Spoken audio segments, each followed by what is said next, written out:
This is how a metal tube is forged. In this method, the inside diameter is forged rather than bored from a solid bar.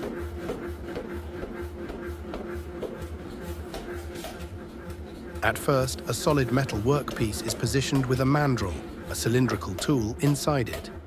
Using a pressing machine, high pressure is applied to the workpiece, forcing the metal to conform around the mandrel, creating the initial bore. The piece is then flipped, and the process is repeated from the opposite side to ensure the bore is consistent and uniform.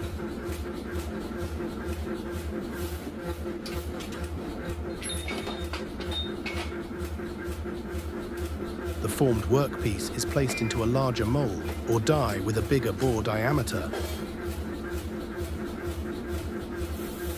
A second mandrel is inserted into the bore to define the inner diameter of the tube. Using the pressing machine again, the piece is expanded outward, conforming to the larger mold. This step ensures the final outer diameter and shape of the tube are achieved while maintaining precise inner dimensions.